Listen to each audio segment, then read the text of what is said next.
This is a Headgum podcast. I went to dinner last night. I saw this band called The Living Tombstone. Can you look up, Liam, what kind of music it is? I just know someone who's part of the band. I went to Webster Hall, where I filmed that Netflix thing a long time ago. Yep, it's a fun. And they venue. were like neon skeleton, and we had like VIP. What does it say, Liam? They're an electronic duo. An electronic duo, but they had a drummer. But it was a great concert. But I went Sounds to dinner good. before at the Smith. I got a bim bim bop bowl. This is what I always get when I go to the Smith. Mm-hmm. I like when the plate's hot and keeps the food hot. Mm-hmm. That's very nice. I could not eat this meal.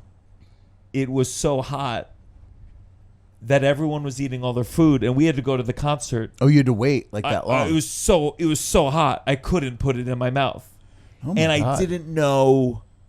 I didn't know what to do because we had to go. How much time are you talking though? Like an hour. Yeah, and that's not an on-the-go food either. Not at That's all. That's a fork and knife seated experience. Yes. Yeah. And Wait, was it over a live flame? Why did it take? no, it was a stone bowl, and it was just so Maintains hot. the heat, preserves the heat. Yeah, and normally I would like that. Did you ask the waiter like? Well, I didn't know what to What say. happens here? Do you know people have trouble with this? Didn't he notice that you weren't eating? It was busy. It was a big I'm sure he had table of other like 10 stuff people. going on. Yeah. He wasn't. Yeah. But I tuned truly, in. it was like, it doesn't matter. And then it reached a critical point where they said, well, we should wrap this up. I got a full bowl, and I don't know what to do. I can't put it in my mouth. How many attempts? Did you Oh, it was some hot rice. Just, do? Wait, but are you pulling some out and like blowing them for a bit? yeah. But at a certain point, it was like, it was so hot. Yeah. And then people were getting up to go, and I think it finally reached the point of I could eat, and I'm just shoveling it in. Oh. This really nice meal. But I didn't know what to say. I should have at some point been like, hey, can I just get a regular bowl? Some ice cubes, maybe. Maybe. Yeah. Sure. Or put cool it in this the fridge. cool this down. Yeah. So you weren't fortified before your concert experience. No, not at all. Yeah, that's a risky Belly business. full of hot soup. It was a real problem. Yeah. What would you have said? Hey, Well, can I wouldn't get- have had that as my order. to Same. start. I would have Yeah. probably, but you know, who can account for those type of outlier scenarios? You know, you thought you had time, Yeah, it just felt so embarrassing. It was like I was meeting a lot of new people. right? It wasn't all people I knew well, so just to feel embarrassing. Can I have a regular bowl? Yeah, you're getting that That- extra. and then if I have to scoop it in, this bowl's gonna be so hot. Yeah. I'm gonna be. I really wanted that. I really wanted to enjoy it. Damn. So I was at getting the breakfast sandwich before, and I'm a very punctual gal, and so I said, hey, very punctual. I'd say yeah, very punctual. even early. Yes. Well, Yeah. I don't like to rush ever. I I like was to move worried- very slowly. I answered you on Nice. the sound thing, and I forget that the sound thing. When you ring, there's a camera there that you can hear me, Right. and I think there was a quick moment where I was like, "Oh fuck." Oh, I didn't hear that. Don't worry. Okay, good. Yeah. Don't worry. I was worried. I was Don't like, worry "Oh about that. Yeah. fuck," because I was still taking my little notes. Oh, sure, I sure. was in the middle of watching a bit of you talking about being molested by your volleyball coach. Oh. And I was like, "Well, Wow, you went really into art class. yeah." The first one to bring that one up. Thank you for your bravery. I love that. I don't get enough credit for that excellent writing. But I was like, well, not gonna see where this goes. Right. Too Not bad. gonna, Go not back. gonna play this out loud. Sure, while sure. you're just sitting here like, sorry, just catching up on this bit. Yeah, no, put that in your faves for after the pod. It's I would say that shit is nothing less than ebullient. It was fun. I Thank mean, you. it was a good. I got to the bit about you good at not good at defense. Great line. You were really playing with that audience, being uncomfortable, going like, oh. Well, you know what? I was watching that recently because I was like, oh, I'm going to post this because at the time it was way too scary for me to post. And I only did that set for about 5 weeks. Yeah. Because I was like so surprised how much it took out of me because I thought it was something that had been so processed that I could talk about with such ease. But then like when you're that was such a short time, and I was like, oh shit, like I'm not sleeping well, like I'm really exhausted. And Really? so I was like, I'm just getting a tape and then be done with this. And I never did that set again after that tape. What do you I sometimes feel so, and I don't know if I'm a psychopath, but like I'm like, I'll talk about fucking anything. It doesn't bother me. Yeah, not me at all. Yeah, but in a way, it's like you're connected to it in a guess artistic way. My thing with that was like over the years, I was like, because when we started, I guess sounds like we started like around the exact same time. It was very much into that confessional style comedy was huge with like Tig Notaro and like Gethard and all these people. It was like very much like cut yourself open for the masses. You were the third comic on the lineup talking about being molested by their volleyball. No, but so I was like, I'm never gonna talk about that unless I actually feel like there's funny stuff out of it. Yeah. And like, so over the years, something would just randomly pop in my head and I'd throw it in the note. And what happened, I was actually writing an hour on food, which I did right before the pandemic for this show I wrote called Chew on This, which is an hour stand-up just on food. And I was intending to do it at Edinburgh, and then the pandemic happened. And so I was procrastinating writing that, and that's when I wrote that set. And it was only because I was like, oh, I just have like silly ideas about it right now. Yeah. But I never was like, I need to talk about this. Sure.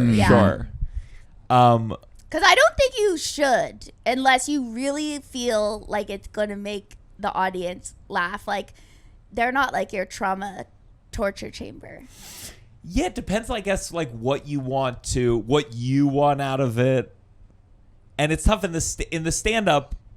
If it's going to be stand-up, it has to get a laugh. If you do a one-man show, you can be like, well, actually, I'm going to pivot into, don't have male volleyball coaches. Right. Well, like in that I mean, set, I don't know. That could be the thesis. When I watched that set though, because like that was so long ago that I wasn't even headlining by then. So I was doing by the way, that as set a headliner, I don't tell I really try not to tell my opener like ever, like don't. I really want to be one of those like say whatever jokes you want. Yeah. You're not making the big money, whatever. Right. Like, do be the artist you want to be. Yeah. I do think the third time, be like, hey, that molestation bit is just destroying it's the very audience. long. Why are they crying when I come out on stage? No, but so I was developing that material in 8 to 15 minute sets around LA. And a lot of times, and I'm always early, so I go first a lot.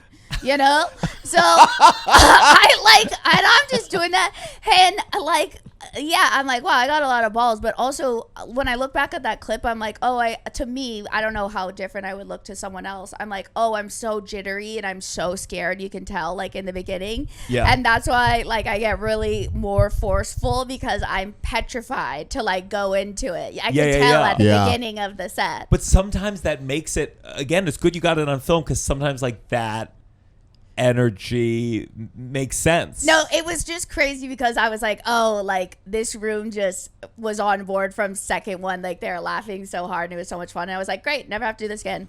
Yeah. Can I didn't get to finish the story.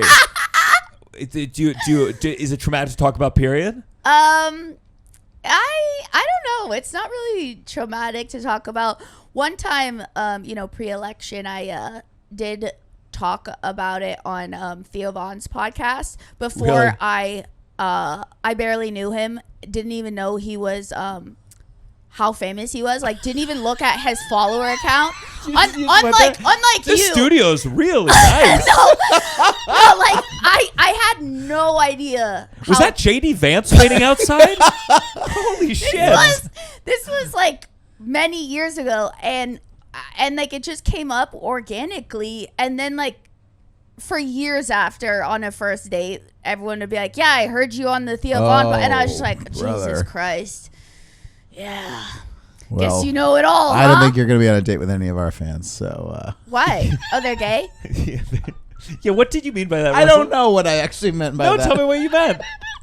Do you know what I mean though? Is that an insult to me or you? Not you. Oh. Not anyone. To our fans? No one. You got to pick. I don't know what it is. I don't want to insult, but we need our listeners. I just think there's a lot of overlap between Theo Vaughn and our listeners. Oh, yeah. Oh, that's what you're saying. But you're saying that she's only going on dates with Theo Vaughn fans. No, I'm just saying, I'm assuming. It does sound like it. If she said multiple Based times. on what you said multiple times. No, well, you're just on. This is from Hinge only. Oh. These aren't people I'm meeting in the wild. Like, you don't know what you're going to get. Yeah. And I will say, when I do go on that dating app, once every 6 months when I have more than 2 days home, my profile is extremely sincere, and there are no hints about me being a comedian on there in any way. All Really? female comics hide that in every way you can, and all male comics, when I see a male comedian on there, it's like 7 pictures of them doing Conan, and then I throw my same phone. set, different angles. Yeah, I throw my phone. I get so scared. I'm like, why are you? How'd you get here? That's not for you. Do you? So tell me why. I kind of can guess why you hide it. Only in that I imagine every guy would be like, "I'm funny too." I have a joke about this in my act right now. Yeah. About like, I think it does actually happen to men too, male comics. I've heard. I mean, you've been in a relationship forever, but where people just start to act unnatural with you, and they want to become a riff master, and just they really feel like they need to get banter super fucking. They need to lock in like it's goddamn pickleball or something, and like I want to be like soft and like feel like a woman, not a comedian on a date. Like I want to forget what I even do and like feel fully out of it when I'm on a date. But so when do you drop the bomb? Well, I don't lie. I tell them what I do, Yeah. And then but it's just like, a lot of them are comedy fans. Comedian is a huge part of your life. I know. Well, I don't hide it. I'm just like, I'm not like. Yeah, but that's like that's the equivalent not my of identity on a date where I'm trying to find a life partner. Sure. Someone being on a Hinge and they're a vet and they're like, you know what I mean? Like you wouldn't have to be the first thing you need to see a picture of. It's such a big part of my life. I can't imagine being with anyone that I didn't think was funny. That I can't imagine it. Not a comedian. Yeah. Tovah's not a comedian, but like Yeah. someone who I think is funny. Right. And I think it would just be so hard. Yeah, you know what is crazy, because I'm like very close with my family and all of these family friends that I grew up with, and I just find them all so funny. Yeah. And they're just regular people. My dad's hilarious, like in an intentional way. And so I don't think, like, if someone was really like unfunny, I couldn't do that. Yeah. But I find a lot of normal people funny. Sure. And I'm a generous laugher. I'll say that. Thank God. Yeah. I love to have a laugh. It's something about me, How's the dating now? I haven't quite been engaged with it lately. I've had a difficult year. Very, very brutal year. And I've just been on tour the whole time. And I think I'm like, maybe I'll get back around to that in like January or something. I do really want a child though, like expeditiously. Yeah. I think when you have a brutal year, it's tough to meet a new person because you either hide the brutalness from them and then you can't connect, or you tell them what stuff and then they go, "Whoa, my God." My brother is like, he's like, clock is ticking, hun. You going on any dates lately? And I'm like, literally the first question is, how many siblings do you have? That's the first question on every fucking Hinge date. Like, I need a little time. Yeah. This is the downside. This is the downside, baby. 1, 2, 3. Downside. You're listening to The Downside. The Downside. With Gianmarco Soresi. Welcome to The Downside. This is a place where we can complain, we can get negative. We can open the show with a volleyball coach molestation bit. We don't pretend things are good, but we like to laugh about it. If you're a fan of the show, join the Patreon, patreon.com/downside. 4 bonus episodes every month, it's killing me to make them. Mm-hmm. It's destroying me. Mm-hmm. Sometimes Russell and I, we don't want to know the news, but we're learning it. And it's good, though. It's good. So please join. We're in the studio with my co-host, Russell Daniels, Liam Nelson, picking up for Ty today. Many of you know him. Opens for me on the road all the time. We'll do plugs at the end because he's got some stuff. And then we're here with Blair Socci, comedian Blair Socci. Who I always like to when I can, was doing stand-up when Tovah, my girlfriend and manager, and Russell's manager and girlfriend, was... it's important that it's that order, though. Yeah. That's the rule. You did stand-up while... she was in her brief stand-up phase. Oh, really? Yeah, I haven't seen Tovah in years, but I started in New York. I live in LA now, but yeah, like I was at some mics with Tovah, and like I always told her how funny I thought she was. Yeah. Yeah. God, that's crazy. Did you? Because she did a comedy. She produced one comedy festival, the Biscuit Comedy Festival, I think it was called. She had some shows at QED. It's crazy because I didn't know her then. Is QED still exist? Where were you QED doing? still exists. Where were you doing your early mics? I was everywhere, baby, in New York. The main ones we were doing was like Pine Box, like 13. I'm not gonna remember any of these places. Like Karma. Karma, yeah, that Karma was, Lounge. you could smoke in Karma. Yeah, I would never wash my hair those days before I was going there because the smoke. I forget all God, the this things stuff. I saw. I mean, these. I kind of skipped an open mic phase because I got into this shitty club, LOL. On Times Square. Yes. And it was like a mixed blessing where it's like I got a lot of stage time doing the check spot. I learned a lot. But you had to see a lot of fist fights. And I just like I didn't like have the communal aspect of going to Pine Box Rock Shop, doing a bucket. You're there for 3 hours doing 2 minutes. It taught you how to write a joke. Like now I'm just like, oh my God, waiting hours for 2 minutes. And it was just so crazy back then. Like now I'm way too sleepy to live in this goddamn town. But back then it was like full-time job, 3 mics a night, mobbing around with all my buddies. My face, I was pizza and beer. It looked, my face was so puffy. It looked like I was storing acorns for the winter. Yeah. You know, just no sleep, like cortisol just pumping, you know? Yeah. Because there'd be open mics where you have to buy a drink. Yeah. And so if I had been drinking alcohol a little more, it maybe would have been a little more bearable. Oh, of course. It still was quite difficult with the drinks. I remember the day that my friend Chris said, "Hey, buddy, I noticed while you were sitting a little bit of a bald spot." I was there. I freaked out.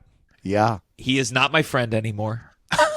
But his honest feedback led me to Hims. This is one of the products that I was using before they sponsored the podcast. So I'm excited to tell you about Hims. Hims has all different ways you can treat hair loss. I use the spray, but there's other options available. They got chewables, ointments, all sorts of things to figure out what you need to take care of your hair loss. So Russell, tell our Debbie Downsiders where they can find Hims products. For simple online access to personalized and affordable care for hair loss, ED, weight loss, and more, visit hims.com/downside. That's hims.com/downside for your free online visit. hims.com/downside. Individual results may vary based on studies of topical and oral minoxidil and finasteride. Featured products include compound drug products, which the FDA does not approve or verify for safety, effectiveness, or quality. Prescription required. See website for full details, restrictions, and important safety information. But Tovah, we talk frequently about her night terrors on this show. Oh, really? And they go through phases, but we got caught one. Now I feel self-conscious, Julio.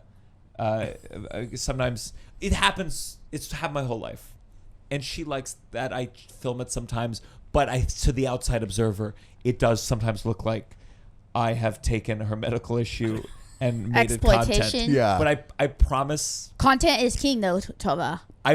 No one knows that more than Tovah. No one knows that. Yeah.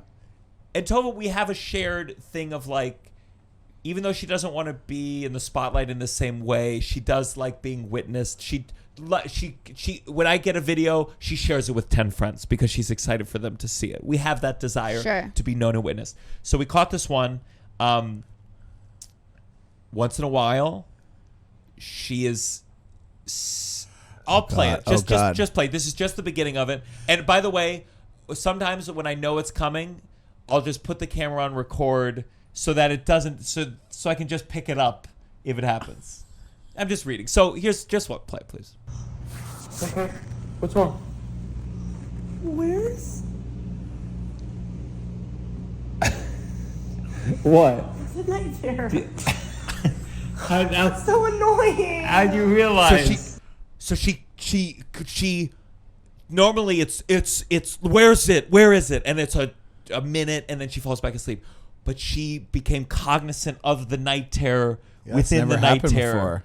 And play one more time, Liam. I just thought it's so. If you could see the other ones, it lasts so long, and she realizes. Okay. What's wrong?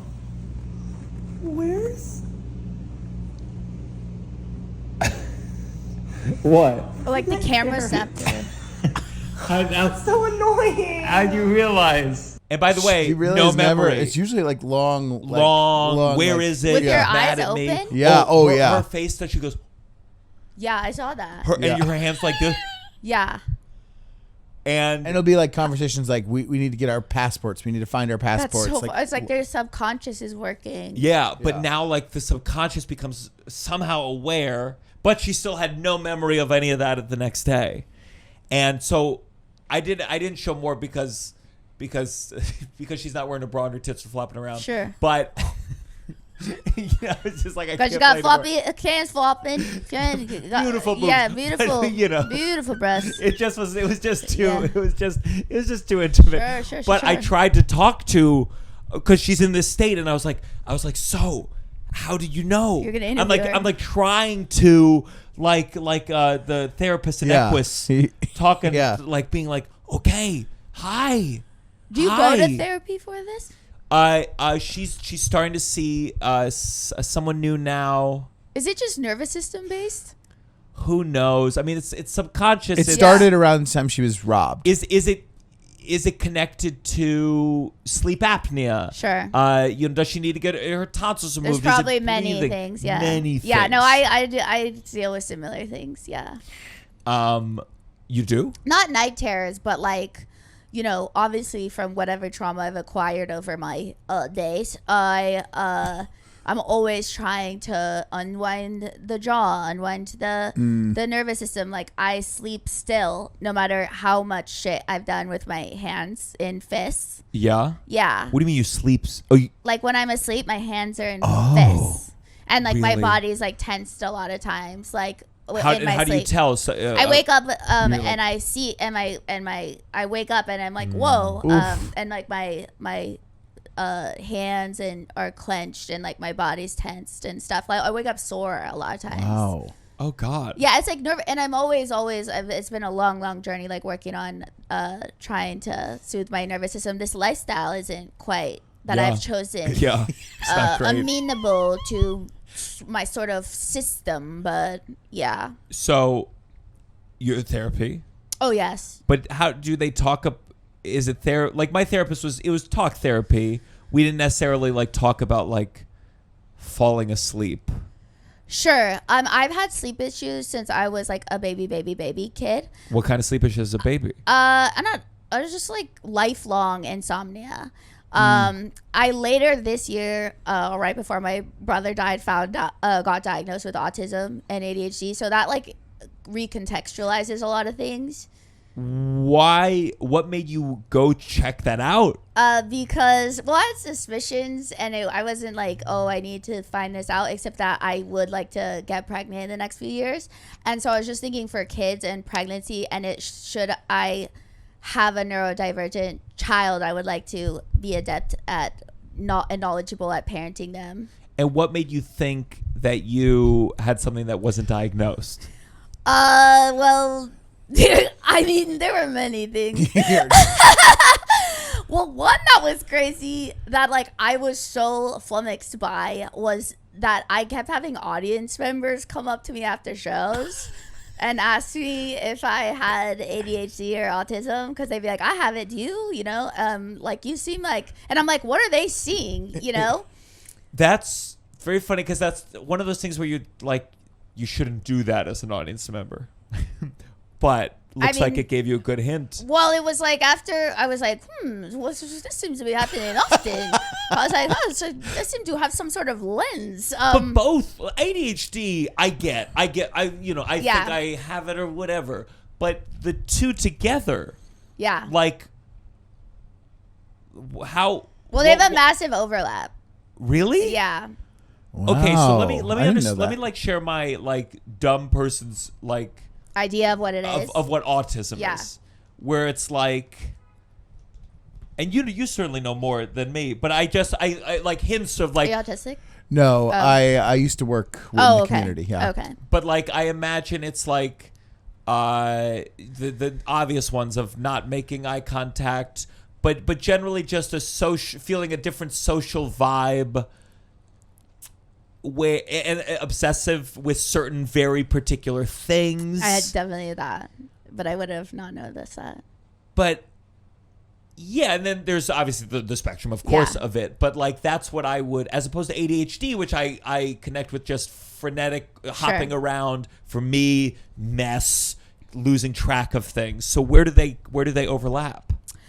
Well, you know, I was unaware of like my intense specificity for things, like you know, like when I like something I really like it, when I don't like something I really don't like it. Like I can't I need information at all times about things. Like I want to know what like the weather, the seating arrangement is going to be like, is there going to be seating at this function, because that's going to depend on make a difference if I'm going to attend.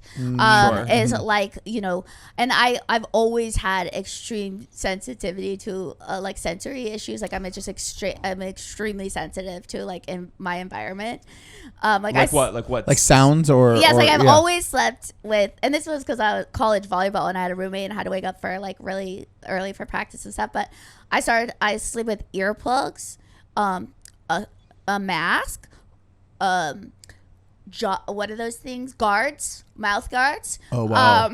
Like, and then I'm trying to mouth tape to work on this shit. See what you know, and it's like I got all the holes covered. You're doing the mouth tape thing, and your body's. I got all my holes plugged on the head, you know? Yeah. Like, I'm really, you know, so. Okay, yeah, I could see being like, hey, maybe something.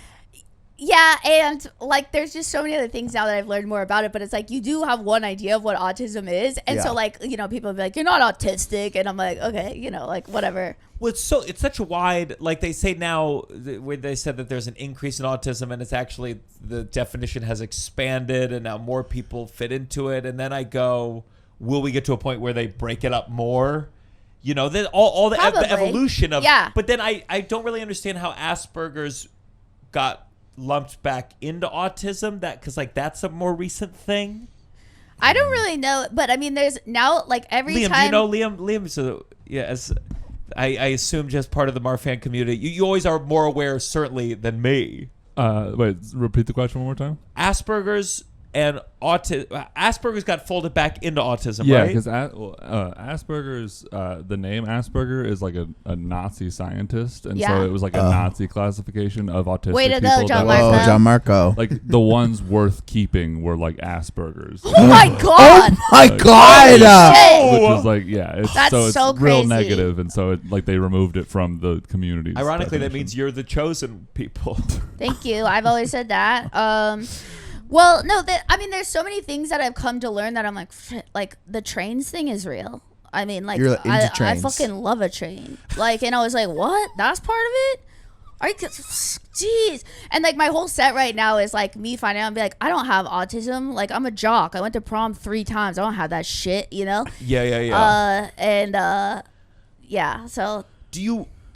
Do you wish, so you find out this big, like, okay, I got diagnosed with ADHD. I got diagnosed with mild OCD. I only mean that in the sense of like I'm a functional person. Totally same. Me too. I'm very high functioning. And so all the ADHD diagnosis meant is that I got Adderall and I take it occasionally. It feels like I'm just taking cocaine, and it makes me really energized and happy for a little bit, and it scares me because that's all I got from the diagnosis. Oh, okay. Do you wish you had known this sooner? Has it helped you understand your life? It has. Well, like, I mean, my nervous system, you know, like I've always felt, even though I'm going so fast in my schedule is insane, that I have a significantly lower energy level than my peers.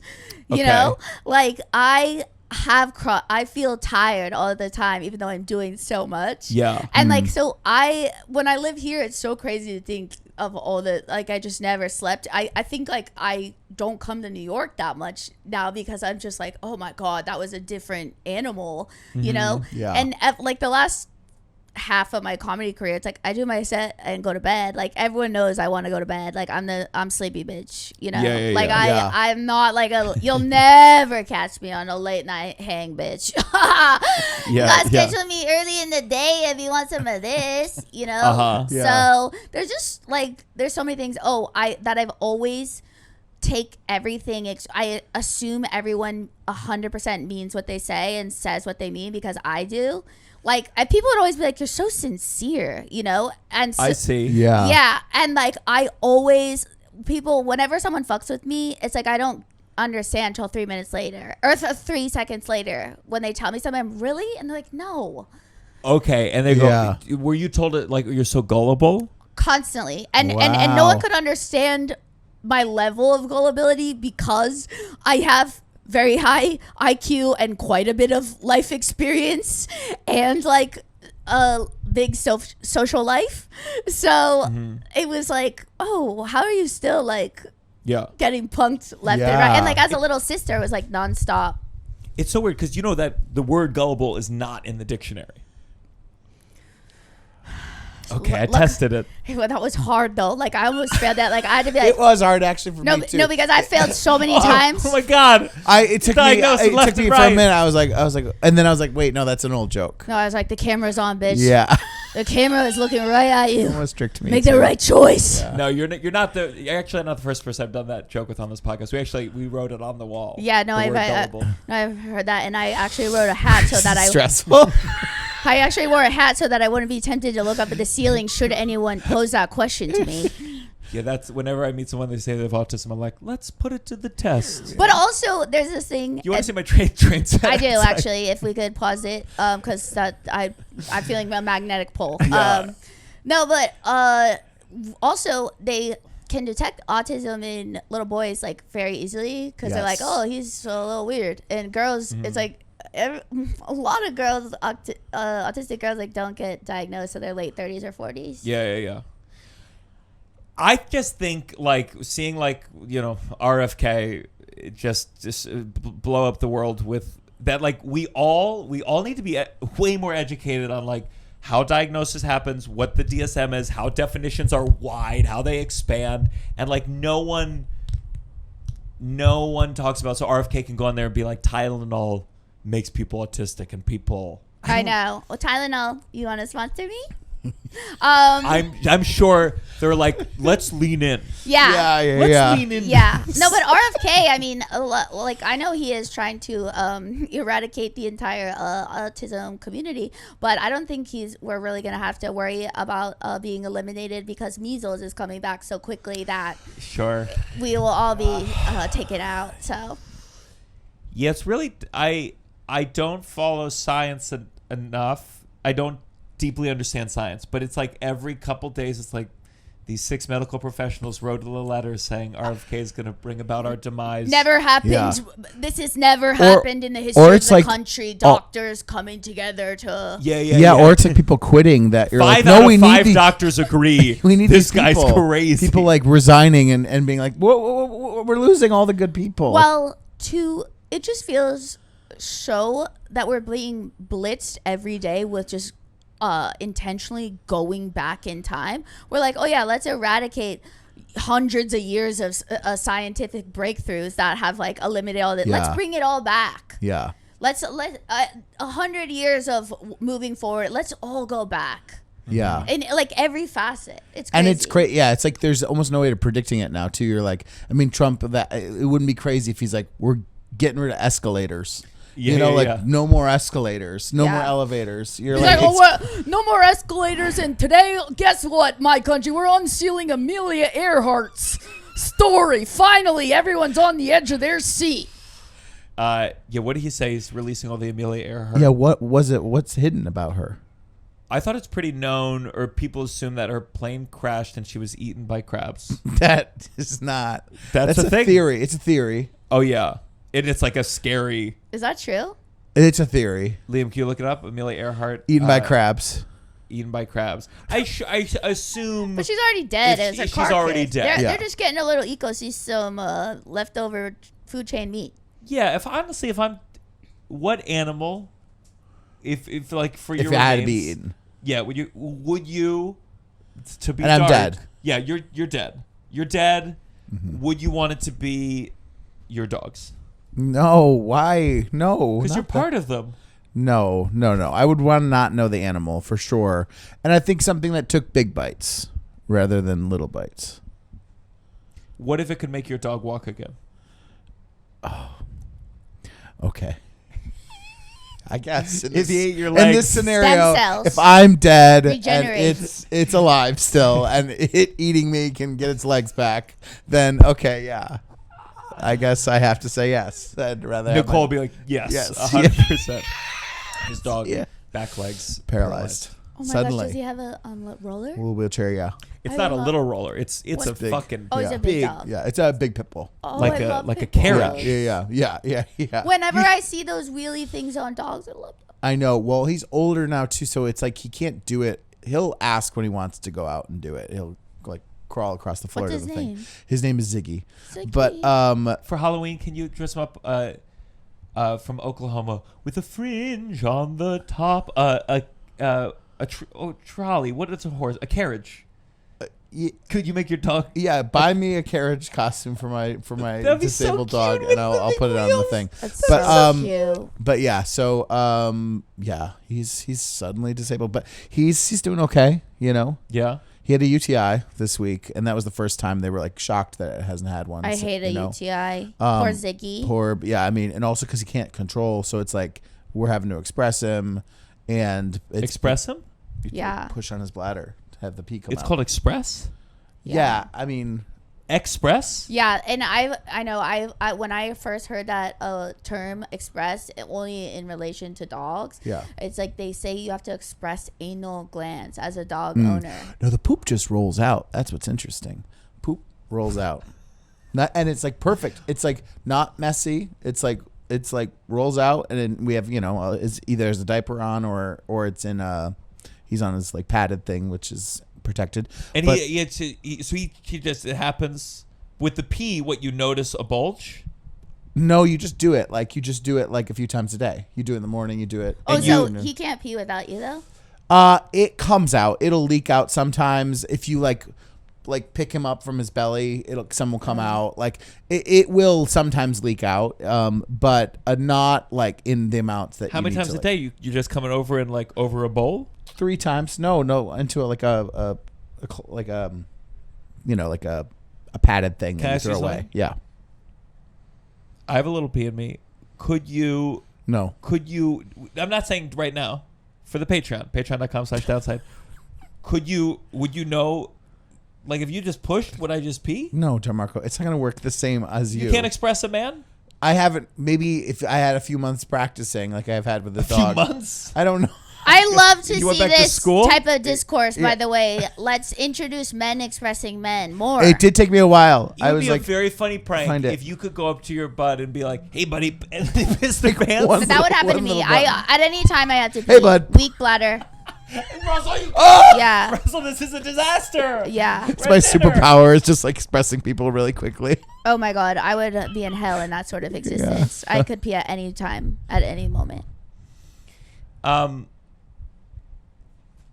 Did you get a tumor removed this year? Oh yeah. Oh my God God. about that. Oh God, was that side effect of the tumor? No, but like just so a torrential amount of shit happened after that became. I forgot about it. Yeah, I had a golf ball sized tumor removed from my head. It wasn't on my brain in the beginning of the year. Yeah. A golf ball. Can you give me just tumor diagnosis? Brother died within like 3 months. Yeah. God. I know. Holy shit. So the tumor in your head. Yeah. How did you think to get it checked out? You were getting headaches? No, a facialist found it. It was in the back of my head, like right here. I have a huge scar back here. But then like I kept getting scans and it was just like growing so fast, and like then I had to get it removed because it was so big. So it was outside your skull? I guess so. When the facialist found it, did you freak the fuck out? It was so sad. This poor girl, she's so sweet, and like I wrote like a whole joking thing the next day, and then I think she found it and was offended. But I forget that anyone can see like anything I post online. I always think it's like my little secret between me and my pals, and it never is. But she was like at the end of the facial, incredible facial, and you know, me, a very vain girl, I love these just like these buckle facials where it's like basically a deep tissue massage for your face and just buck up your face, so that's all like just nice and a lot of circulation and stuff after. Incredible. And after she was like, I don't want to scare you, but I found something back here and I think you need to see a neurologist. I was like, neurologist, bitch? I came here to relax. And now I'm stressed. That's crazy that I wonder how often she finds things. I know. So yeah. So then it grew and grew and grew, and they told me for 6 months because the surgery had to be planned like 6 months out. I'm like feeling in my head. And they told me, they're like, we're gonna have to shave half your head, like up to here. So I'm thinking the whole time, just like, oh, that's all I'm caring about. I'm not even like concerned about living or dying. I'm like, oh my God, they're gonna shave half my head, bitch. Like, absolutely not. I can't deal with this. I was like, I'm an entertainer, you know. So then right before I go to sleep, I'm begging the doctor, truly, like the second before I'm going under, and they're like, well, remember, like, we're gonna have to shave your head, all this stuff. And I was like, please don't shave my head. Like, I have tour, you know, like, don't do this to me. And he's like, sorry. And then I woke up, my head wasn't shaved. And I was like, miracle! I like didn't even ask if the surgery was a success. I was just like, oh. Why? They were just like, we were able to work around it? And I'd have 8 staples in my head back here. But now I just have a big scar, but all my hair is intact. Wow. Also shaving half the head. You're like, I know, just shave all of it. the top, a reverse mullet. Yeah, it's very weird. I don't have that type of head. Like I got a big noggin. You know? Yeah, I was bald. I had to be bald one for a show, and it was ugly. You know, when you're like, you just don't know. And you mean in the middle school one? No. In when I was like 25, 26. Can I see a picture of this? I think I have one picture. Oh, please but find it. But it was like my skull just didn't look good. You know, just not something I could pull off really. Yeah, I also, I don't know if this is an autistic thing, but I kind of always like, I have like a lot of hair. I like to wear a hat. A lot of times I'm a big sunglasses gal. Like, I like to be a little bit concealed, contained, draped, baggy clothes, you know? Like, I just can't imagine being so perceived, you know? With the autism diagnosis, do you ever wonder, do you go through the day and go, oh, I like picking up a spoon like this? Maybe that's autism. 100%. Like, I have journaled since I was a child, my entire life. And like, I have to, like, a lot of times, because people know this about me, like, they want to buy me a journal, but it's like, I only like a 3-subject college ruled notebook. Yeah. And I like a specific pen, and I like really specific things. Sure. Like, I like I'm very particular about, like, I like soft materials. Like, I like, yeah.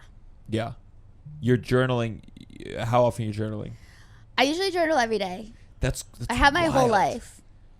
How do you do it? Before bed, in the morning? It's not like that, and it's not even like a regimented thing. It's like my friend. I think I was like a lonely child because my brothers were older, and I I was alone a lot. Like I was always either reading or journaling. Like all I did was that.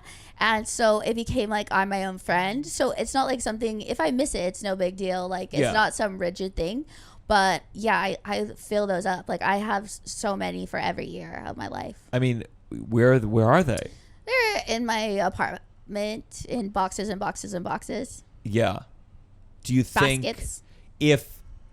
so if you were Anne Frank, do you feel like Italians are similar to Jews? Yeah. Yeah. Listen, I'm the combo right here. Yeah. Do you think they shouldn't have published that? That's nobody's business. Well, in that specific case, I do feel it was used to educate our planet on some of the dangers about history repeating itself. So I think that was maybe a main reason they tried to get that one out. Yes. But me, I'm writing in there like, wow, I just got Gaga tickets, and I'm psyched. And that breakfast sandwich was so fucking good this morning. Thank you, God. You really blessed me this morning. Well, they had to have edited Anne Frank's a little bit to keep the good thing, right? Maybe. Or, I mean, can you imagine? We found this diary. Let's see. It can change the world. Yeah. Or then I write, like, when my vampire joke bombed, I felt a sinking feeling in my stomach. I mean, imagine. Who knows? RFK, autism. I know. And then they find you're the diary of Blair Socci. Socci, yes. Well, people aren't going to pronounce it right when they publish it. That's why I did it. No, that's fine, and I don't even mind if they mispronounce it because that's not something I can concern myself with. Yeah. And then they publish it to inspire people to remember the dangers of RFK. Yeah. And it's you saying, this man is one of the dumbest people that... I meant your diary. Oh. Yeah, I try not to let RFK, that get in the diary. Leatherface take up too much of my brain space. I cannot fathom how you don't have to be accredited to hold positions of power over however many billion people are in this country. It's so crazy. I think it's funny that people look at him and they're like, he looks pretty good for 70, but I'm like, that doesn't matter. The man's on peptides, bitch. Ever been to Hollywood, honey? You don't have muscle definition like that in your late 60s, 70s. What's peptides? Peptides, it's all the shots they're doing. It's HGH type of newer versions of that type of stuff. Where they're getting that muscle mass in their old age. That is actually not hormonally. Is he public about it? Or you just know that? You just know this. Any dude that's in their 70s or late 60s that has a jacked body, actual muscle, they're not able to achieve that hormonally naturally.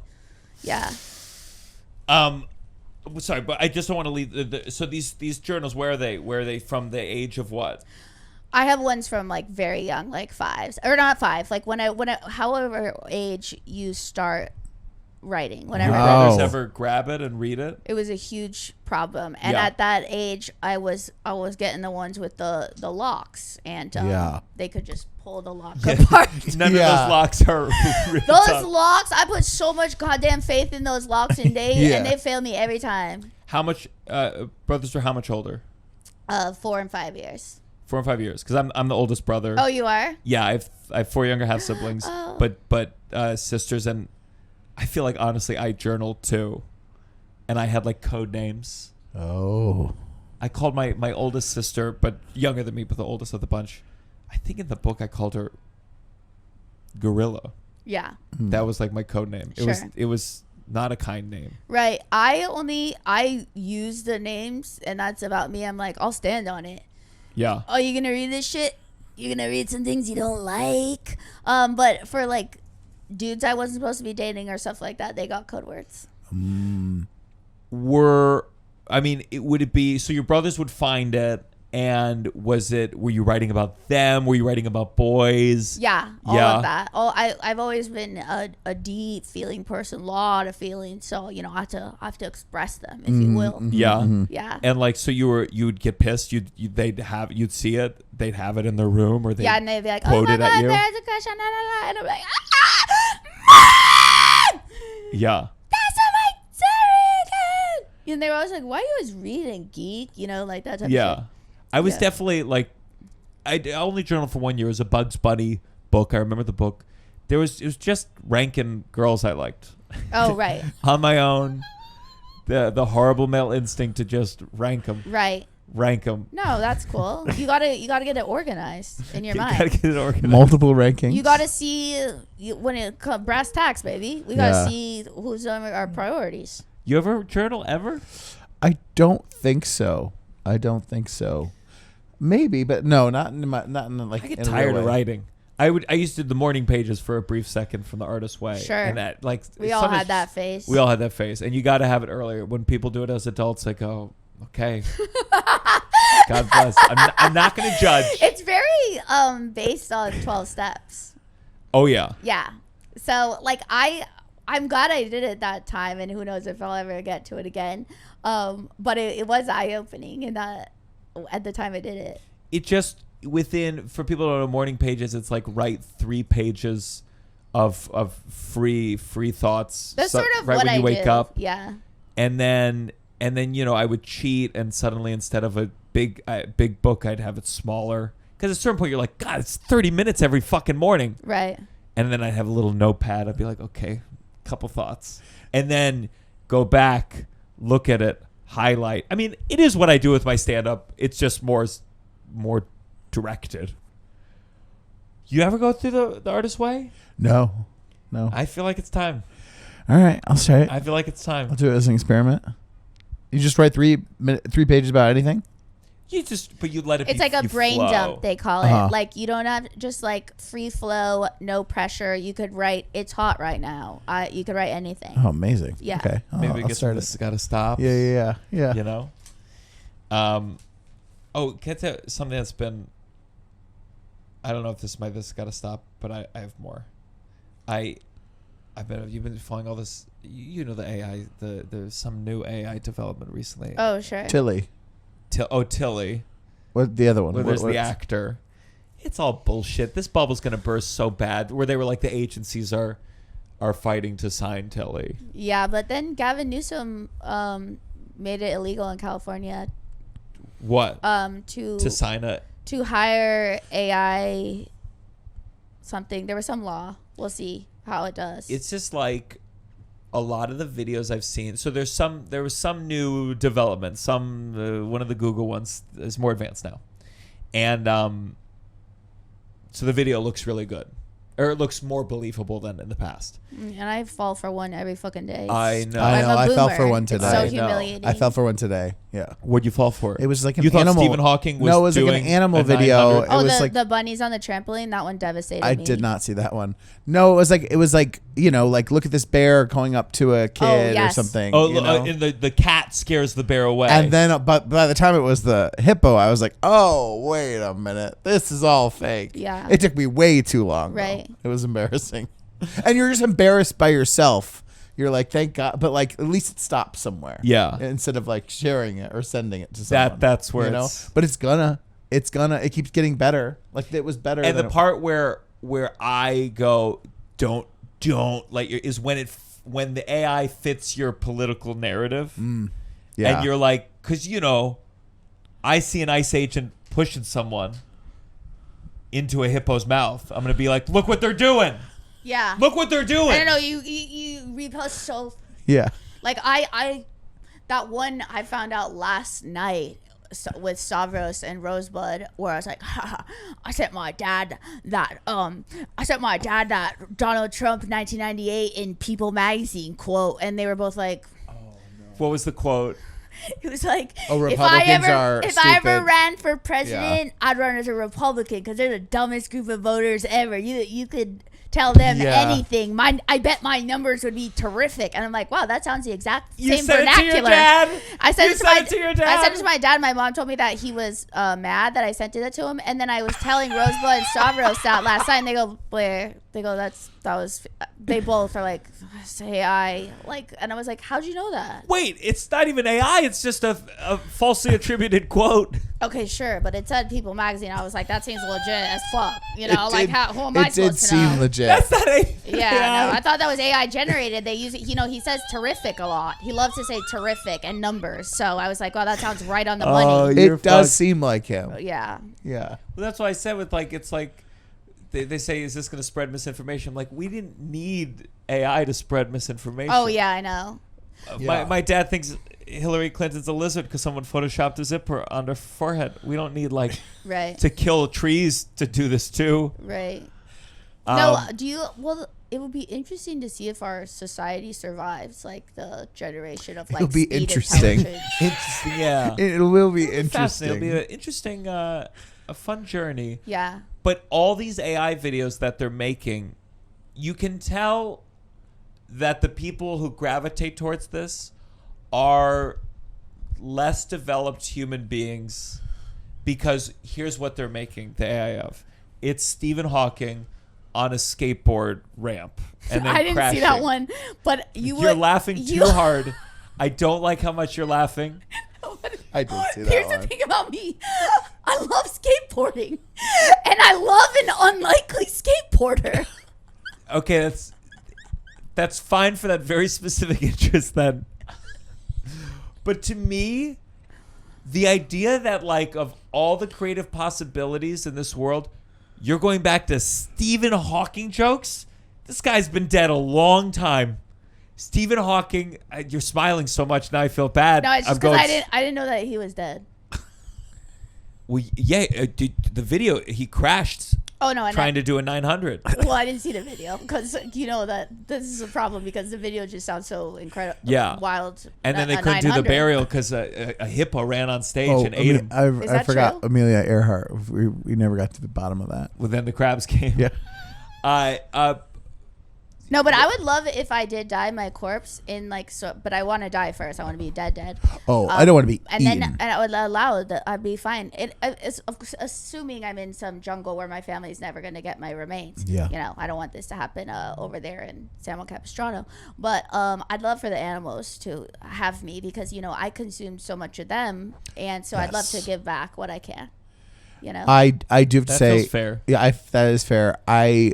But then you should definitely feed me have the cows. Definitely have to be dead though, because I think being eaten No, I by don't wanna be something eaten alive is at all. probably the worst way to go. No.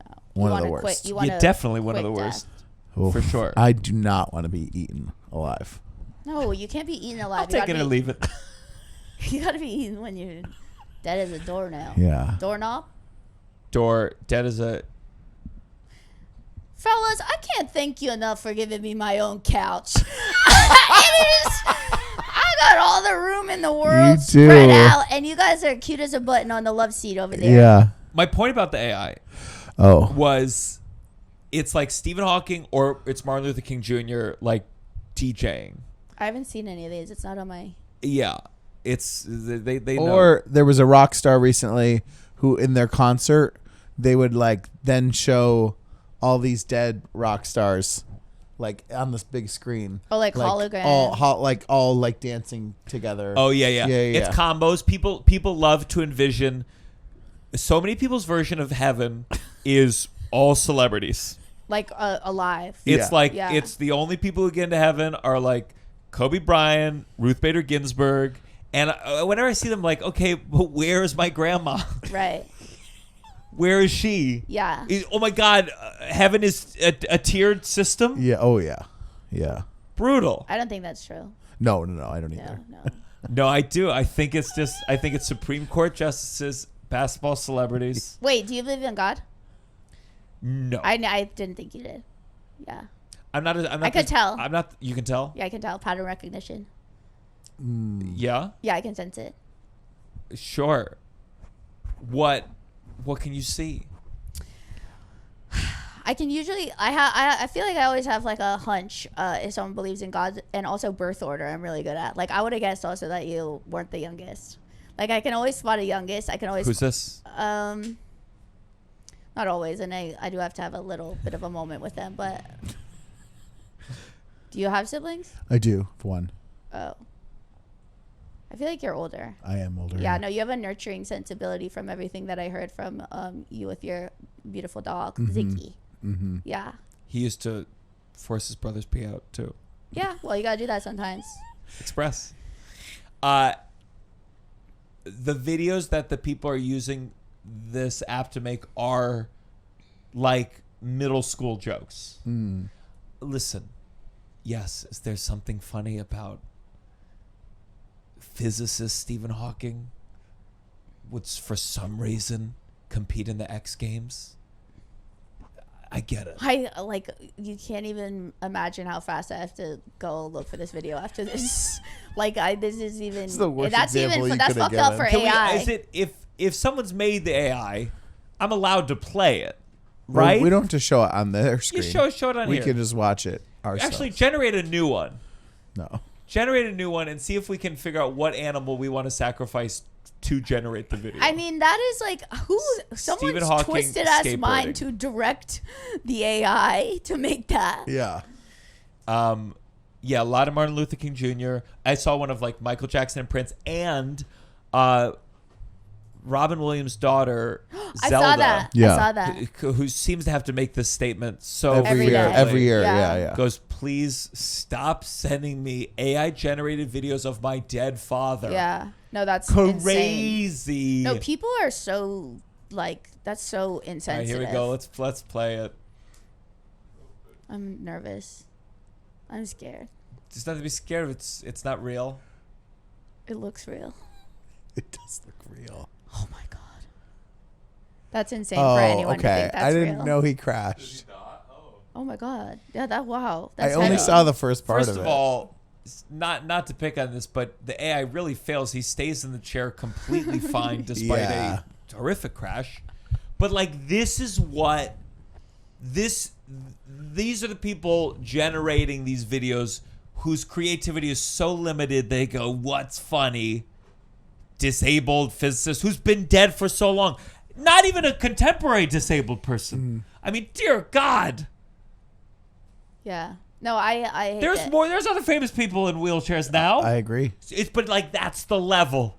My wish they're is stuck to not there. even. I really wish I didn't have to be online at all.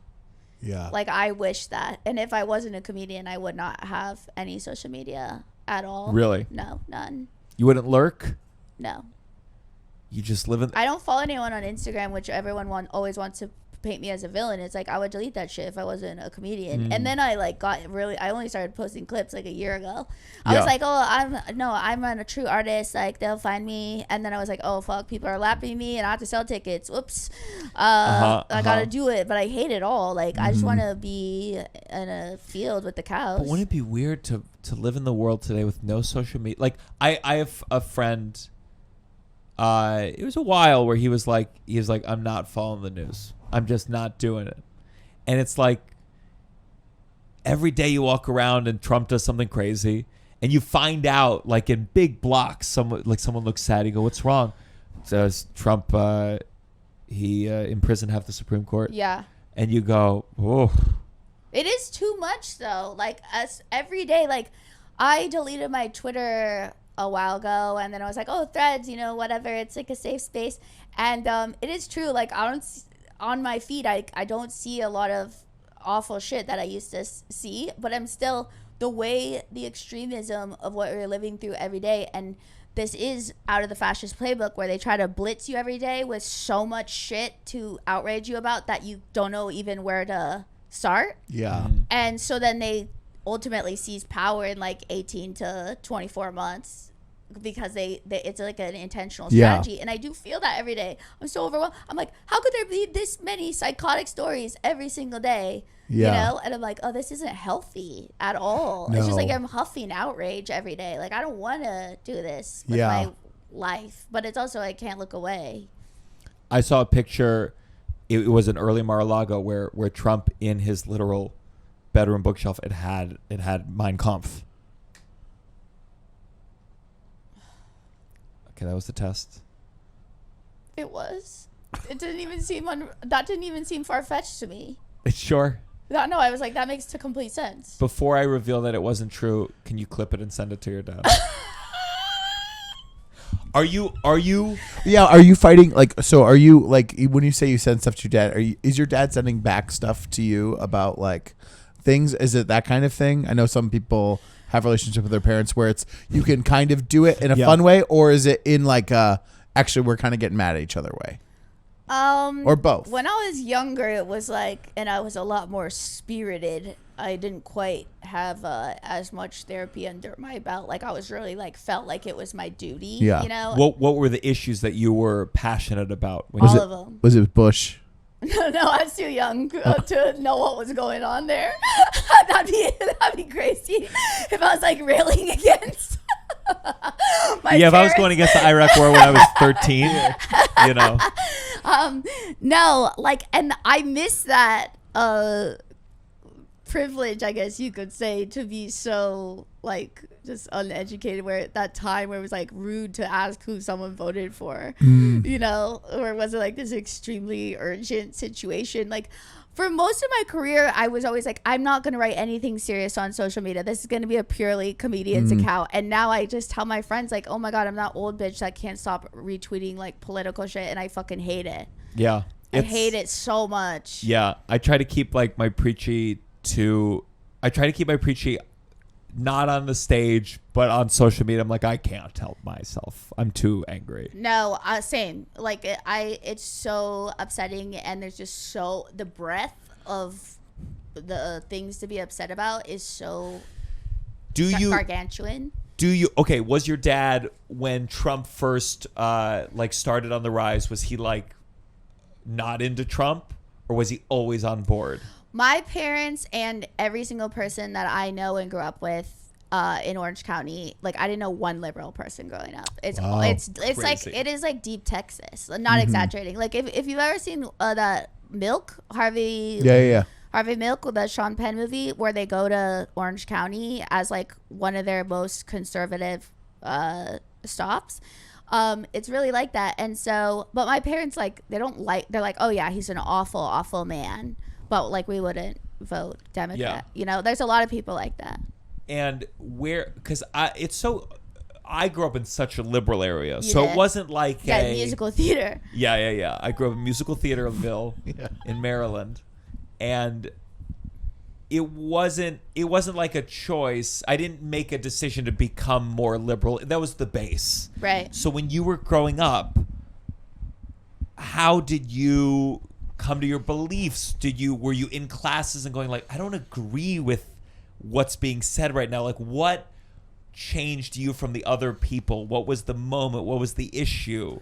I mean, it was moving to New York, and thank God I moved to New York, because I think a lot of people where I'm from don't ever move away, because it's like, you know, beautiful beach, very family oriented, good, you know, whatever.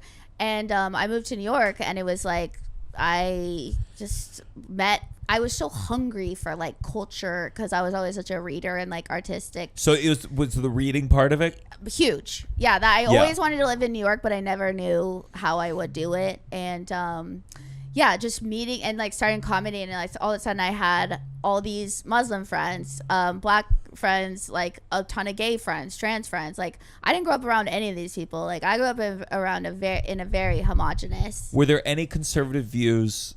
This might be a sensitive question in a weird way. Yeah. Were there any conservative views that like that shifted when you went to New York? I mean, you come to New York, everything's so different. Oh, like everything. Like I don't think I had really thought much about politics until I left, and then like also, you know, shit started popping off, like where we were going so far, you know, everyone's going so far each direction. So. And how did your dad react? Like, did you come back for that first? Oh yeah, from New York when I was getting my MFA in fiction to become a novelist, and then accidentally started comedy. And I was dating a comedian from my hometown. I will not say his name.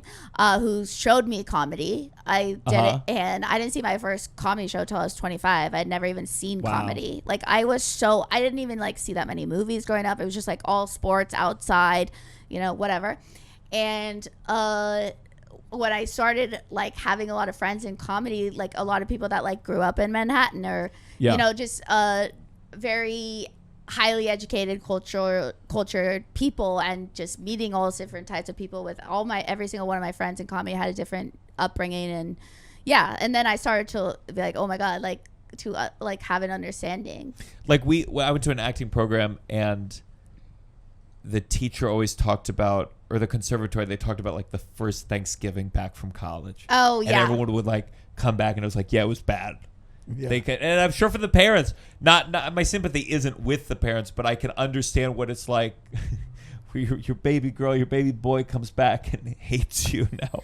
Yeah, like I never comes back to your home for your meal and is just won't shut the fuck up. I can't. Oh my god, I think and like they were so unhappy that I was dating a comedian, and then I became one while going to grad school to become a novelist. I mean, it was just like the perfect storm for them, you know. Do you think you've influenced your parents at all? Probably, yeah. But like, you know, they're always saying like, no, we think abortion, like they're like, no, abortion is good, you know, like gay marriage is great, you know, all that stuff. Oh, that's nice. Yeah, no, they're not like the psychotic people. They're like, we believe in vaccines, we believe in, you know, like whatever. Oh. My dad's like, he's like, climate change is really important, you know. Sure. So, but there, you know, my dad loves to talk to me about China. You know, he's like, you know, the Chinese in your generation is just isn't, you know, you're not aware of the national security threats. It's bizarre to me, you know. But I guess like they're the generation that like grew up like very in the Cold War, you know, all this stuff. And I'm like, did the Cold War ever end? I don't know. But yeah. That's interesting that they seem to have mostly liberal views, except when it comes to China. Yeah, well, and like taxes and stuff, like and you know what, I can understand. Like my dad grew up in New Jersey. Neither of my parents came from money, and he was like the type of guy. I've never seen a work ethic like my father's ever in my life, and I don't ever think I will. It's like he was like a goddamn Marine. The guy's like relentless, like work on commission my entire life. Like he for like 40 years was in there at like 5 a.m. that type, like just a relentless workhorse. So like I can see how he was like, I didn't want to work that hard, you know, like you know, so they have that, and I understand that, where he's like getting taxed up the ass, you know. But whatever. I mean, we're never gonna probably have similar views, and I think they think like all change, and I'm like, I'm pretty old, you know, like yeah. But I love them so much, and that's the thing. Like I remember when there was like the 2016, where it was like never disown your family. I'm like, they're old. Nobody's changing opinions. Like it's either you know, like it's just accept each other. They're my family. I love them to death. Yeah. God, I thank God every day I have an apolitical father. Yeah. I thank God every day. I'm like, what's it like? I always ask my friends who share political views with their parents. I'm like, well, that must be so interesting. I get in fights too. I mean, they'll be like Democrats in like an annoying way. Like well, to be fair, Russell, you're an anarchist. So no. But like they'll be like I don't know how to describe it other than like a 2016 Hillary Democrat kind of like that's so like I'll get in fights with my like them about like Democratic Party stuff, you know what I mean? There's a thing where it's like the team thing. I'm less beholden to like my team. Like I'm like when they fuck up, I'm like, oh man, they suck. Yeah, I'm 100% you know? the same So I'm way. like that's why with older people sometimes I'm like I like they'll like if you're talking to a conservative sometimes they'll be like, what about blah blah blah, and I'm like, I don't like that person either. Really, like I barely have anything good to say about them. So it's an interesting thing I find with older people. They really want to like have the team and like fully endorse it, and it's like harder to like talk about. I always find that so odd. I'm so glad you brought that up, because like I'm like that's my issue with religion. While I tried it, Catholicism, of course, I took every word literally, and I was like, we don't seem to be fully abiding by these things, so I don't know if we can be a part of this. You know what I mean? And it's sort of like that way, especially generationally. Like they don't seem to have the nuance or whatever. Is that you think that's you were raised Catholic? I was raised Catholic, and like culturally Italian wise, and like of course I would come home and I would, you know, I read I'm a very curious person. Like, so I read everything, and then I would come home and ask my parents questions about God, and they would like change the subject, but still mandate, because we're Italian, that we had to like do the whole CCD and everything. What's CCD? Catechism, like all the classes. And you were asking like about, is this consistent with that? Yes, like I'm coming home processing it in like a very earnest way, like asking them questions about like what I learned, and like, you know, about their relationship with God, and like what, you know, these giant questions, because they're mandating that I go to these religious classes. And what were like the questions that you were like, this does not make sense? Yeah, or like, do you believe in the devil? Like, what is Satan's presence in your life? You know, like all these questions. I was like Satan's a child. Presence in your life? I was like a child, and like, you know, my family was and the entire Orange County is like a very sports. It's like a professional sports incubator. Like it's just sports obsession. And I'd be like, Mom, like we absolutely have to. This is my responsibility to save us from the fiery pits of hell. We can't go to the baseball tournament on Sunday, and the tournaments are always on Sunday. We have to go to mass, or we're gonna all burn. You know, and they'd be like, no. And then I'd be like, well, then why'd you force me to go to that class that told me that? Like, I don't understand that like, I didn't understand the middle ground. Yeah. Ever. Yeah. I was like, well, these are diabolically opposing things that I'm being fed at all times. And you're right. Yeah. You're right. That's sometimes the thing with where people look at certain symptoms of autism, and I'm like, so what you're saying is they're actually taking you at your word. That is, this is the problem my entire life, where I take everyone at their word. And I had no idea, and I would have never associated. It's like, are they autistic, or are you a lying psychopath? I would have never like known this was a symptom of autism ever.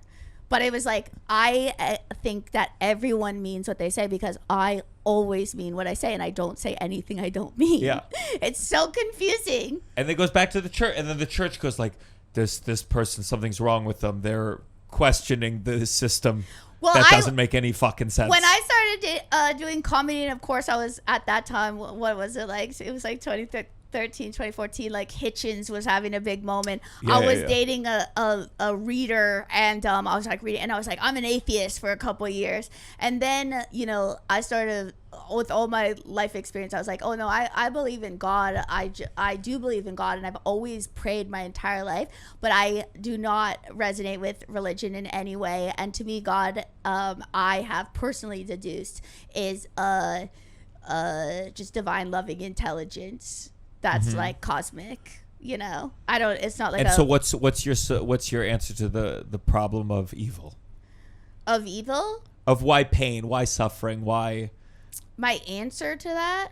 I don't know if I have an answer to that. I do believe, this will get woo-woo as fuck. Sure. I will disclose I have done ayahuasca 4 times.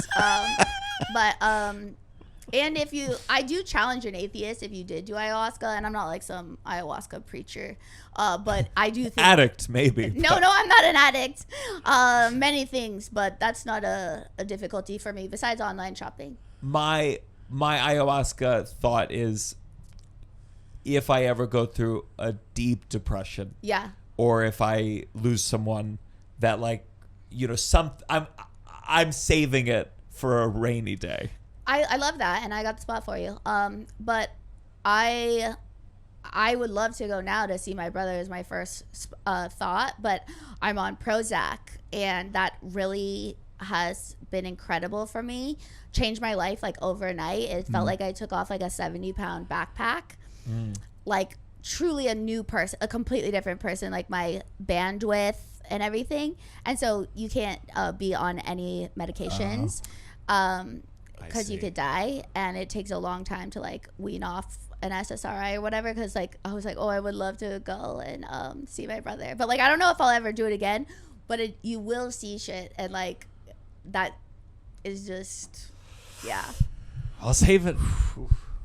It takes you to another, like you see dimensions that like you would never. There's no other way to access.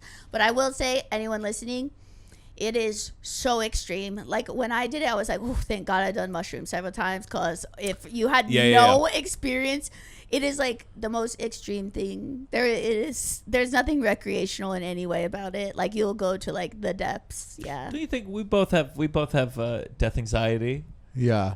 I think maybe it'll make you feel good. Maybe. It scares me though. I feel like I'm not ready yet. Okay, we'll get there. Let's go to our next segment. This has got to stop. This has got to stop. This has got to stop. Sorry, my mom texted me. I shouldn't check my fucking phone. This got to stop. Something needs to come to an end. Big, small, personal, private. If you join the Patreon, you get to submit your own This Has Got to Stop. Liam, do we have a patron submitted This Has Got to Stop? Yes, we do. This has got to stop wearing synthetic fabrics if you refuse to use aluminum salt antiperspirant in the summer. Yes, we're all sweaty, but why is your acrylic sheen shirt announcing you walking around the corner by smell alone? Stop it. Oh my God. Wait, so this person is saying like, don't wear synthetic fabrics if you're not going to use like real deodorant. If you're using like the fakey, because synthetic fabrics make you whatever. Sweat more. I guess so, or it like holds Exacerbates it more. it. Yeah. Because it doesn't breathe as well. Yeah, listen, guys. Smell is tough. It's.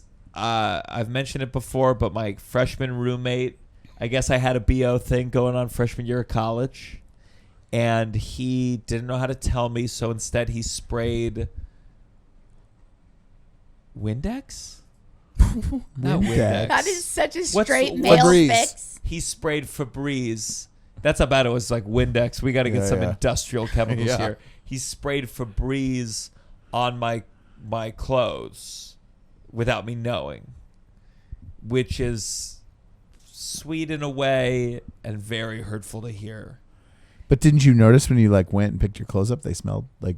No, I think I wasn't cognizant Wow. of many senses freshman year of college. Interesting. Smell, but I remember I went on a couple dates with a gal, very attractive, natural deodorant, and it was rough. Oh yeah. It was rough, and it was one of those where I was like, this is where being good looking is a real detriment to you, because a lot of people are not going to tell you this. And then one day the looks, as all looks do, will fade, and you'll go, wow, why did people immediately stop hanging out with me? It's because you stank. Shit. Yeah. That's my biggest fear. Did you tell her? No. But you just stopped pursuing. No, I think she stopped. I would have married that stanky woman. Well, okay. Whoa. Oh my God. Men are so peculiar. Yeah. I want to throw in real quick. Shelby Kenna's first fave Sprite girls who sent in that. This has got to Thank you. I agree with you. Smells tough. It's if you maybe you have an inkling, maybe you're worried you smell. You probably do. So if that message made you get defensive for some reason, you might smell. Yeah, they also recommend as someone who's really into scrolling on TikTok, glycolic acid products to wash with in the shower. That's supposed to help odor. Also magnesium as well. Topical magnesium spray, I think helps. Hydrochlorous spray. So maybe look into those. They're all sponsoring us. Yeah. I'm trying to think we keep rushing our This Gotta Stops, but do you have one, Russell? I do. This has got to stop. These social media companies that have stolen all of our data and sold it to everyone. But then when I trying to log back into one, and they send me this dumb thing being like, here's your code. Don't share it with anyone. And I'm like, you don't share my information with anyone. Also, that code, I wouldn't even know. If I texted you the code you're going to be able to get in, I don't even know what that means. Yeah. I hate this little dance that we do where they're like, where it's almost like I don't even mind the code. It's just that language of like, don't share it with anyone, while they're literally sharing all of my data all over the world. It's for the 85-year-olds, I think, who like a spammer's like, now tell me the code. Yes. And like walking them through it. Or my fiance. Or your fiance. Okay. That I have to screenshot and put it in Google. Or women. Yes. You fall for that? No, I 'Cause- look. I only fall for the really shrewd ones. Okay, where it's like, it'll be like, I just renewed my car registration, and then I get a notice that's like perfectly crafted text from about the DMV or something like immediately after. Like they're so sophisticated that's happened to me several times where it's the context of that day of something I've done completely out of the normal that how does it know that, where I think, oh, this is real. And now I've gotten to the point where I don't fuck around. I just screenshot, put it in Google, just if I've ever even have a suspicion. And I've directed my parents to do the same. Yeah. I've almost fallen for something once. I mean, it happens, you know. Tovah's not as. Tovah fell for something once that was like, I told her as she was doing it. Yeah. As she was sending the money, I'm like, something sending wrong the about money. This. Yeah, it was like we were looking for a new apartment, and it was like someone, and you had to send the pre-fee, and I was like, yeah. And then I was right. Yeah. I had a friend leave. Remember that? It was a scam like maybe 10 years ago, maybe less. That was like the IRS calling you and being like, you owe whatever, and you have to like today. Right. And he fully left work. He went to an ATM. He withdrew $1,500, and then he was like, wait a minute, what is this? But he stopped, but he did a lot of steps. Just know if someone says you're going to jail over the phone. Someone says over the phone, it's probably not. Yeah. It's probably not. Or via email even. They're going to come to your door.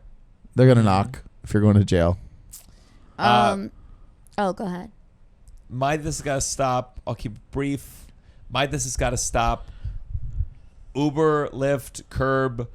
If you have a price, especially if I'm paying for priority, which just means regular now, and it says 1 minute away, and then the car is 5 minutes away, the price should change. Yes. I understand it's not an exact science, but you can't lie to me about what it's going to be and then get the same amount of money. And the fact that you fuckers have gotten away with this shit with your what do you call them? They go to DC and lobbyists. These lobbyists, man, are ruining the goddamn world, because of course it makes sense that you shouldn't be able to keep the same price and change the minutes completely. And then if I wait too long to cancel it, I'm charged. You have gotten away with the murder. And I swear to God, in this divided country with so many issues that we can't seem to get people on board with, where's the candidate that goes, hey, I'm not here to make anything different except for making Uber less money and you treated better? And bring the country together with that. And then we'll move on from there. But these tech companies are getting away with fucking murder. They are. Yeah. It's out of control that Uber, with all the money they're making, I have their to drivers make priority. Yeah. And you don't change the price as if you don't have the technology to do that. Fuck you. Yeah, and sometimes it's way more than 5 minutes. It says 1 minute away, and it takes like 15 minutes. And the price is the same. Yeah. Get out of here. I really like this. These were both incredible picks by both of you. Both of those I think about a lot. Yeah. So thank you for those contributions. For me personally, it's so funny that I happen to be doing this podcast on the day I put out my Kanye betrayal list. So I'll just name those off really fast. The downside of it. How do you say it? The downside? This has got to stop. Oh, this has got to stop. Yeah. This has got to stop. Paper straws. Tiny water bottles. Menstrual cup. Never tried, but I know. Margarita. Made by anybody but me. Denise Richards' husband, who did not have the good sense to realize he was way out fighting his weight class. Either way, he is my enemy for life. Animal allergies. Any loud noise ever. My mouth when I mouth breathe. Uber driver who kept the windows up when I asked if they could. Who kept the windows down when I asked if they could be rolled up very politely. And last, when a man's cologne is too overpowering and it feels like I'm being poisoned, usually in an Uber. Yeah. Yeah, that's I autism. like those. Final segment. You better count your blessings. You you better count your blessing. Something that we're thankful for. This just made me laugh for so long. My mom. So I sometimes post pictures of my dad, especially when he was younger. He's just very good looking, just very striking. Mm-hmm. And my mom doesn't know all the lingo. I still don't think she realizes it. But she sent me like a new picture that she had of my dad. He's still alive. They just hate each other. But she still has some pictures. And she wrote, "Hey, I saw online you were gay baiting your dad. So here's some more pictures." Well, your mom's really in the zeitgeist, gay baiting. But she used it incorrectly. For me to be gay baiting my your dad would be that I sent my father tantalizing him. some like Speedo pics, and gay baiting in the sense that I'm like kind of teasing my dad, like Daddy. maybe I'm gay. Yeah. And that would bait him, and he'd be like, "Oh, my my son's gay. I should maybe consider my son Yeah. And sexually." that's how my dad came out of the closet. Would be to molest me. Oh my God. Things have really taken a turn. Yeah. But my mom said it with like a smiley face, like, "Saw you were gay baiting your dad." Moms are truly hilarious. That's why they're so funny. Like I must become one very quickly. And my mom listens, so just so you know, Mom, we're not laughing at you. We're laughing with you, and I love you. And it's funny. Gay baiting is like if I'm like, maybe I'm gay, and people are like, it's the bait is that like I might be gay, and maybe we could hook up. But that's the gay. The accusation is that you're putting it on just to like get some gay attention and those fans, and yeah. She meant gay trolling or something, or using your father to not even using your father to gay bait. I would say like, Mom, if you really want to get with the lingo, I saw you using your dad's thirst traps to feed. Sure. The gay fans. The masses. Yeah. Yeah. But we'll get there, turn Mom. bread into wine with Papa, with Daddy Soresi. How do you say it? Soresi. Soresi. But I love you, Mom, and it just made me laugh for so long every time I think. What's your of mom's name? Irene. Oh, is she Italian also? No, Jewish. Oh, I like that. That's Good. nice. Correct answer. Ooh, someone last night, I met someone and they said they had an accent. We were just talking about where they were from. They said they moved, their parents immigrated to America, whatever. And I said, "Oh, where are you from?" And they said, "Oh, we're from Israel." And it's fine. But I just, in the moment, I just said, "Oh, that's interesting." And I was like, Gianmarco. Just say, "Oh." Yeah. Oh, that's interesting. Like just a weird, just like, this total like. Oh. Oh. Yeah. Oh, that is so funny. In this climate? Really? You're going to tell people that? Why don't you just say Middle East? It was so, and I just felt so, I couldn't tell if he could pick up on it. Oh, that's Oh. interesting. Oh. Wow.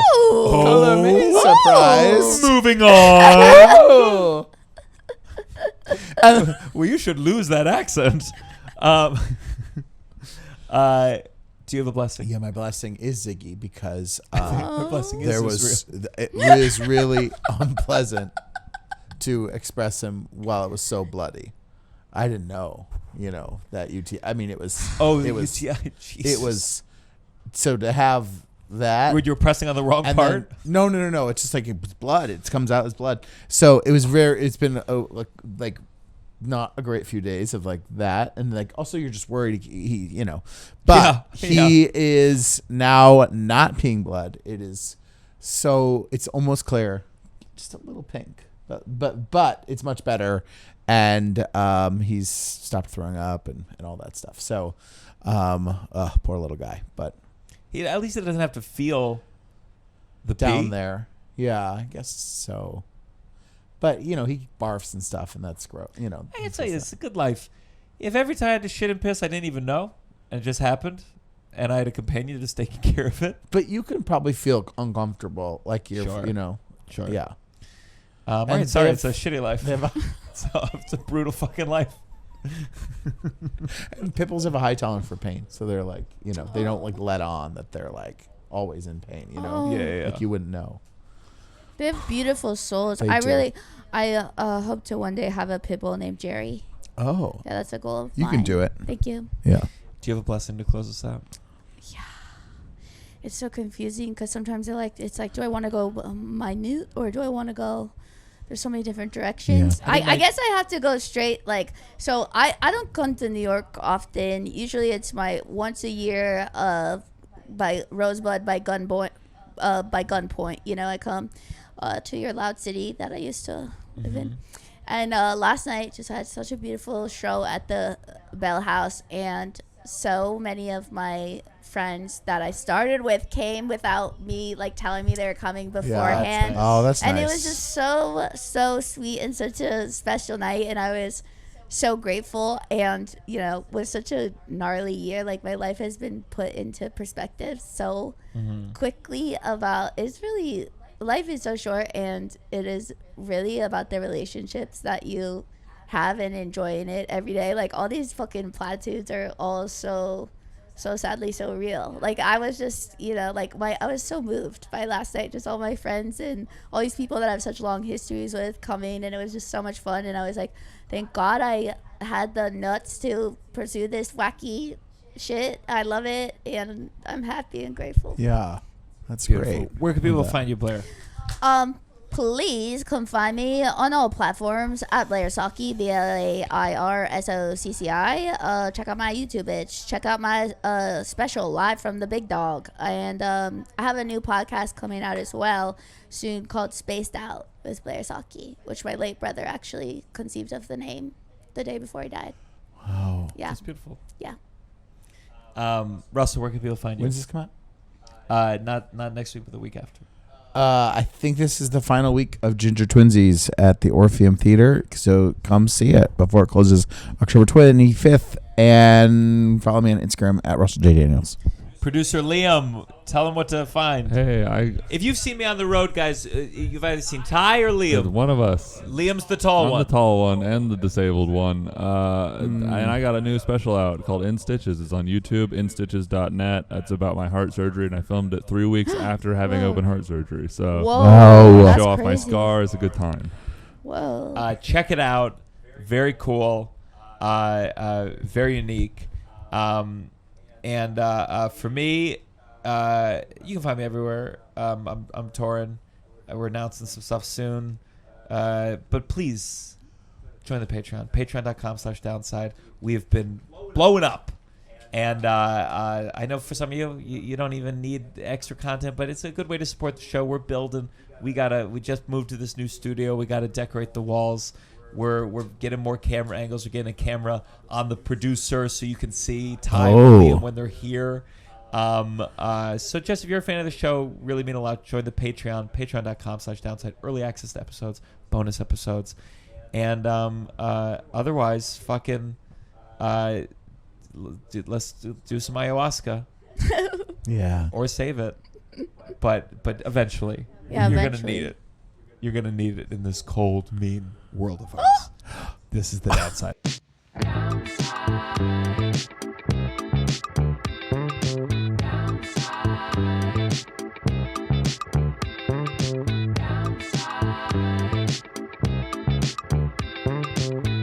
Downside. That was a Headgum podcast.